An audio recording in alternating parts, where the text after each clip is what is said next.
It's that time again. It's time for another Saturday night special where we talk about everything rockhounding related. Well, I have a number of interesting topics I would like to share with you this evening. We're going to be talking about, well, we're mostly going to be talking about polishing and, well, everybody's favorite subject to talk about, the government. But let's talk about polishing rocks. Well, virtually everybody that collects rocks, goes rock hounding at some point or another, decides they would like to polish up some rocks. Understandable. I've been there. You've likely been there or are currently there as well. And I would like to share with you for a second kind of my journey into this world of polishing rocks. When I first started polishing rocks, I would look at the internet, I would look at what other people are doing, and follow their advice, copy the things that they were copying, or, copy the things that they were doing, and not produce the same result. And I got massively frustrated with the process. And I made a very important realization, and that is that very few people actually show their work, okay? You can take just about any rock, polish it to a medium level, and depending on how you use your camera and lights and angles, make it look far better than it actually is. So once I learned that a lot of people are incredibly deceptive, and they say something is high polish, wet polish, glossy polish, they won't ever show you what I'm about to show you. And we're going to start this evening off, though, by looking at these rocks right here. So, in collaboration with Stephen Stones, he polished up half of a rock. I polished up the other half, and he was using leather. I was using carpet, the same optical grade cerium oxides, and so we could do some comparison of this. Really, I don't think there is any real benefit one way or another. I do want to point out, though, something that a lot of people pointed out. So right here we have 60 grit silicon carbide Richardson sander, optical grade cerium oxide. Let's see that right there, that polish. So 2 steps, probably a minute of sanding and a minute on the buffer. Now, depending on if you're watching this on a phone or on a television, you might be able to see some haziness in this. But this, we skipped all the steps, basically, all the intermediate grits of 220, 400, 600, 800, and 3000, and just did sanding, cerium, and that's the finish that was produced, which is, it can definitely be better. It's interesting the number of comments and criticisms from people about this process without ever really testing anything out themselves. And then we go all the way up to 3000, which, the sanding and then the optical grade cerium oxide. Clearly, this is better, but therein lies some of the problem. We are looking at this indoors. So, I would like to do a close examination of a polished rock, and we will be looking at this right here. See, I can show you this just like that and be like, whoa, look at this ultra perfect polish. It's better than everything else, except it's not. It's not. It is the angle, the camera, and the lighting producing this. So what we are going to do now is we will take this thunder egg, which I do think is a very nice and colorful Lucky Strike thunder egg. I think this is good. And we will look at this outdoors, indoors, different colors of light now, and we can start to see that there are some flaws in the polish, and that is due to the rock. As we look at this outside, indirect light, fluorescent, incandescent, LED, different temperatures and stuff, we can see some of the mistakes that are taking place here with that. Now, can I do something about that? Not really, not really. And, you know, we can talk about exactly why we can't necessarily do anything about some of these problems, because not every rock can take a perfect polish. And I think it's a foolish thing to say otherwise, because there are inherent problems, especially with thunder eggs. As you can see here on the whiteboard, we have kind of a, well, don't judge my artistic rendering of the thunder egg too harshly, but we have a number of different things happening here that we can, well, we can take some examinations of. So we have a forward-facing view of the thunder egg, and then a cross-drawn view of the thunder egg. In the perfect world, I would have cut this thunder egg more in this orientation, right? Going that way. That would have been the correct method to cut this. We have some very light pressure fortification around the exterior of the pocket. We have blue waterline coming up. We have this kind of like more reddish fortification pocket. It's kind of red fortifications right there. And then we have different inclusions. So having it cut in this manner right here means that when polishing, right, when polishing, you get this little like scooping action that takes place in these layers.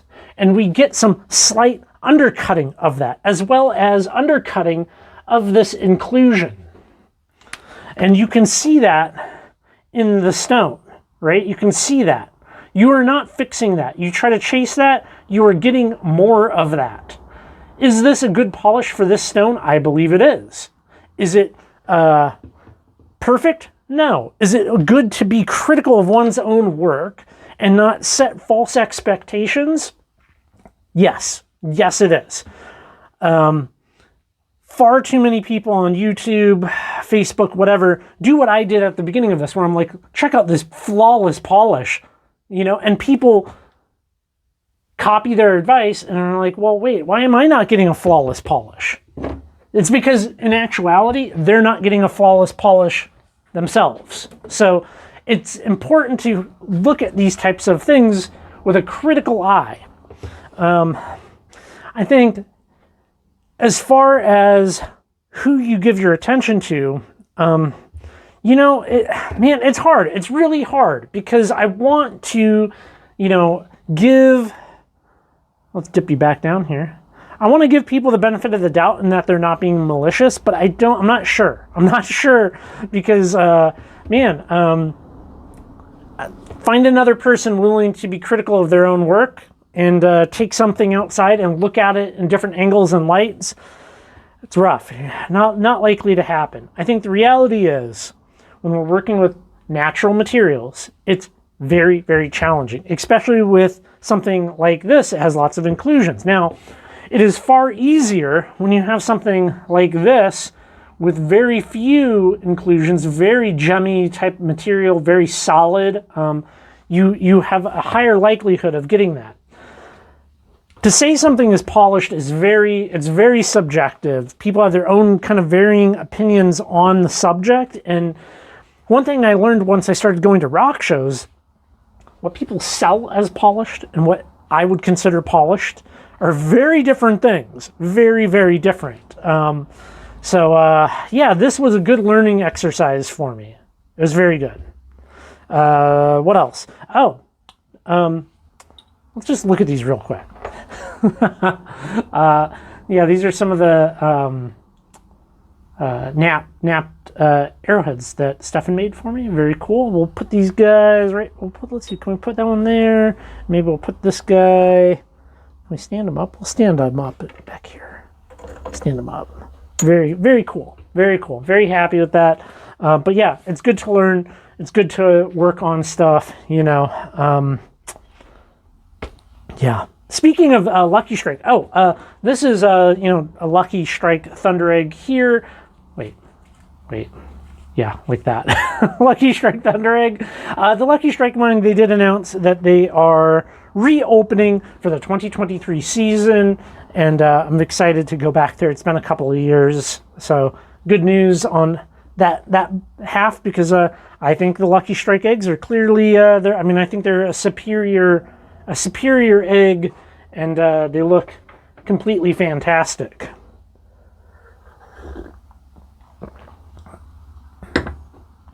I'm getting a better polish on things, though. Getting a better polish, learning. Happy with that. Well, let's talk about everybody's favorite subject, the government. We're not getting political here. We don't do politics here on this channel. I am going to read a couple of things to you, and I would love your thoughts and interpretation on this, and maybe you could let me know what you would do in this scenario. So, there's a location that I would like to go rockhounding at. I want to go rockhounding at this location, and it is a state park. Now, I can hear a couple of you out there being like, well, you can't go rockhounding in state parks. Wrong. It depends on the state, and it depends on the park. Some states, they have universal rules across all their park systems, many of which have a baseline rule set, and some of which then will adjust that based upon the needs of that specific park. And in this particular state that I'm looking at, they do allow rockhounding within their state parks system, but the wordage of this is super, super confusing, okay? So I'm looking at their official rules and regulations, and I'm going to read just a small little snippet of that. So, a person may remove small quantities of natural materials from park property for personal use without written permission of the department, but only if done in accordance with the following provisions. Collection is for souvenirs that may serve as a reminder of a person's park visit and include only small quantities of agates and other rocks, driftwood, or other similar non-living items collected for non-commercial personal use. So what is a small amount? Isn't that really subjective? Like, is small amount a bucket? Is it a big Rubbermaid bin? What is a small amount? Nowhere in this do they define what a small amount is. They do, however, talk about the amounts of berries, fruit, mushrooms, other edibles that you can collect, and that is 1 gallon per person per day. So what I did was I was like, hey, I reached out to him. I sent an email. I'm trying to be like, I want to do my due diligence. I want to set good examples here on this channel. So I reached out to him, and I got 2 responses. Basically, I was like, hey, what does this mean? Can I actually collect here? So they didn't really say anything. They just one person cut and pasted that back to me, saying that, you can collect small quantities of agates and other rock. Okay, that's fine, sure. I get it. So that wasn't really very helpful. Another person from the Parks Department got back to me and said a person may collect a small quantity, 8 ounces or half a pound per month. A person may not dig up or remove any sand, soil, fossil materials, or rock agates with a historical value or use. A person may not place, remove, roll, or move any large stones or rock formations. And then I was like, well, where did you get the 8 ounce thing from? And then they redirected me to the code that doesn't say that anywhere. So what am I supposed to do with that? Do you listen to what the code says, which is a small amount? Do you go by what somebody says, but there's no written anything to back that up? How does one remove a rock, but you can't remove or roll? And I don't know. It's just really, I find it really hard. One person says a small quantity. Where did the 8 ounces come from? They're not responding to me in any type of meaningful way. And I'm like, it's hard. I'm trying to do my best and follow the rules, but the rules seem like they are intentionally written in this very vague way. And that's where you come in. What would you do if somebody said, hey, here's the rules, you can only take a small amount. What does a small amount mean to you?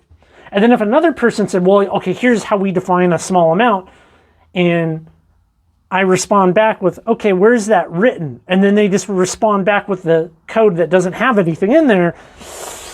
I don't know. I will say, if you're finding yourself in my shoes of wanting clarification, when you get that clarification and you do decide to go out and go rock hounding at that location, print it off, physical paper, right? Bring it with you. Do not have it on your phone.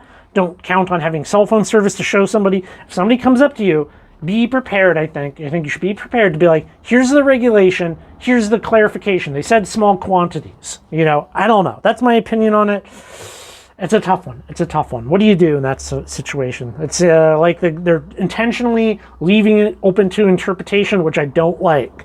I'd much rather them say no, or 5 pounds, or whatever, and here's how it's written. But to kind of be like, make stuff up because it seems right, or say something like small, I don't care for that. Well, next week, we are doing a little bit of a rock show visit, which will be a lot of fun. You can stay tuned for that. We do a little bit of shopping, and I picked this up at the show. What do you think that is? Huh? Anybody identify that? Anybody? Well, I appreciate you. Good luck with your polishing. Be mindful of who you listen to. There's charlatans amongst us, and I will catch you on the next video.